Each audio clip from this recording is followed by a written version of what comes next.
Linda? You know it's my wedding tomorrow, right? I heard that you were working today. Just what are you thinking? Are you even preparing for tomorrow? Don't embarrass me at the wedding, all right? Good morning, Jenny. It's not like I'm gonna host the wedding or anything, so it shouldn't be strange that I'm working today. I already have the bare minimum prepared, and the wedding's only a short walk from where I live. I should be fine as long as there's no emergency. You sure about that? Why are you even working on a Saturday? Are you that slow at work? I always go to work on Saturdays. Huh? Salons in this area are closed on Tuesdays. You go to one at least once a month, right? You should know this. The salon I run also has days off on Tuesdays. That's why I'm working today. You are a hairstyler, Linda. Yes. And you run a salon? Yeah, didn't I tell you? Oh, I see. The customer's going to come soon, so bye. Hey, why are you not here? Linda? The wedding's about to start! I asked you to take care of the reception, right? I had a friend who came early to do it instead since you weren't here. You need to make sure your wedding gift is a hefty sum to make up for this, all right? Huh? We just got news that you were in an accident and were brought to the hospital. You just ruined my wedding. I noticed that my brother wasn't here as well, and apparently he went to the hospital to check in on you. You don't want to come to my wedding that much, huh? Can you not do anything that will stand out on my special day? I won't just let you cancel on me, obviously. It's fine if you're late. Just get here with my brother as soon as they're done with you over there. Hey! You're still not here. The feast is about to start. My brother's there as well, right? You're making a mess of my wedding. If you don't come, pay me $30,000 for your wedding gift, all right? Oh, $30,000? Oh, finally you replied. If you're going to pay $30,000, then it's fine if you don't come. There's no taking it back, all right? Pay me the money.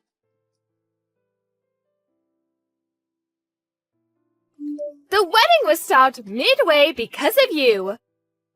My fiancé is even threatening to break off the engagement. What are you going to do about this? If you feel even a tiny bit guilty, then pay me $30,000. Jenny, will you stop texting Linda? Oh, Thomas! Why didn't you come to the wedding? I know you were worried about your wife, but couldn't you have returned to the wedding after checking in on her for a little bit? You were probably stopped by Linda, right? But you have to be tough and refuse at times like that. It was your adorable sister's special day after all. This was probably one of the reasons the wedding was canceled. Linda only thinks about herself. Jenny, didn't you hear from Mom what happened to Linda? Huh? Didn't you hear she got in an accident with? I think she did say something, but I was too shocked the wedding was canceled to have heard. And I'm currently locking myself into my room to show that I don't want the engagement to be broken off. My happiness and my future are on the line right now. Who cares about all that? We can think about it after I get married. So, you don't even understand why the wedding was cancelled and why our engagement is going to be broken off? But there's no reason for such terrible things to happen to me. Just listening to it is a waste of time. I don't know if you've given up and accepted the situation or if you just really don't get it. What? The reason our wedding was cancelled and your engagement is about to be broken off is because the driver who bumped into Linda is a guy you're cheating on your fiancé with! Huh? Apparently he heard about your wedding just this morning and drove straight to the wedding venue. He was in a hurry and ignored the traffic lights, which is when he ran into Linda crossing the street. What? Apparently that's the explanation he gave. Seriously? Linda's The accident happened right after I went home because I forgot something and returned to the wedding. Thankfully, she'll live, but she had to be hospitalized since the injury was pretty serious. It was that bad? But she replied to my text about the $30,000. That was me. Huh? Her phone didn't break in the accident. I decided to hold on to it for her, but your messages were so annoying that I replied just to shut you up. What's your problem? So, you're going to pay the $30,000 for her? $30,000? Who said I would be paying? Nothing in my reply implied that I would be paying $30,000. What? Besides, no matter how long you lock yourself in your room, you can't stop the engagement being broken up anymore. You have no right to refuse now that everyone knows you were cheating. But...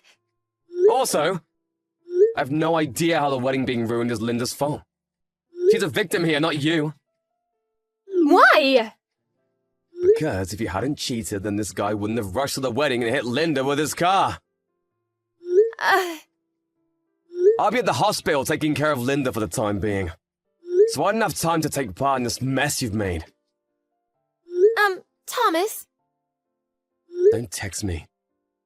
Why? I don't want to talk to you. Don't come to my house either. I don't want to see your face. Linda! You're better now, right? Why don't you reply to my texts? If you can't just read them, all right?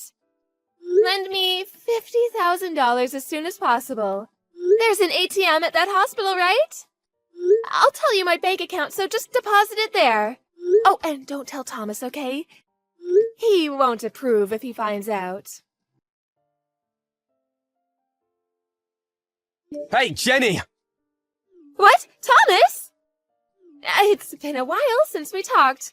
What is it? Didn't I tell you not to message Linda? What? She told you? I noticed she was getting notifications. Linda still can't move her right hand. I was just on her phone sending replies to text for her since she couldn't type. Which is when I noticed your ridiculous texts. The timing. You really don't give up, do you? The $50,000 is the total amount of money you need to pay, right? The cost of the wedding, plus the fine you had to pay for cheating on your fiancé. You were even asking for $30,000 as a wedding gift last time. Linda owns her own salon, right? That must mean she makes a lot of money. So $50,000 should be fine for her. I'm saying that there's no reason for her to give you any money. Just who do you think you are? But who do you think is to blame for my engagement being broken off? You, who cheated even though you're about to get married. Who else is to blame? If Linda didn't get into an accident that day... She only got into an accident because you cheated, remember? Stop trying to put the blame on others and act as if you did nothing wrong. Then you pay me $50,000. What? Isn't it the older brother's job to help out his younger sister? I said, stop acting as if you did nothing wrong. I'm just asking you to lend me some money because I don't have any. Why, you... The guy you were cheating on your fiancé with admitted his mistakes and is ready to pay for it. Huh? What do you mean? He promised to pay the fine your former fiancé is asking from him. He's also going to pay for Linda's hospitalization fees and a loss of salary while she's unable to work. Quite different from you. Does that mean... He'll probably pay me the $50,000 for me if I ask him, right?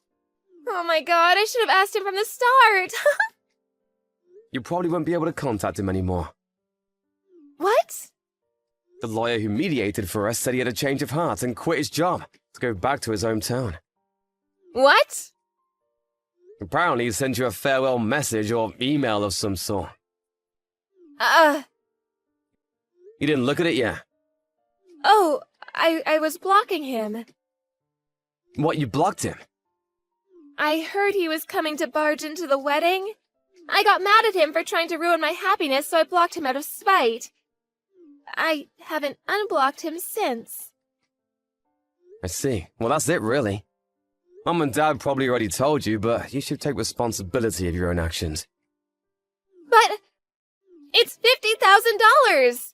How am I supposed to make that much money? Don't ask me. I don't have the money. It's not my problem. Bye! Thomas! Her parents paid for the $50,000 Jenny was being fined for, but they told her that she would have to give it back.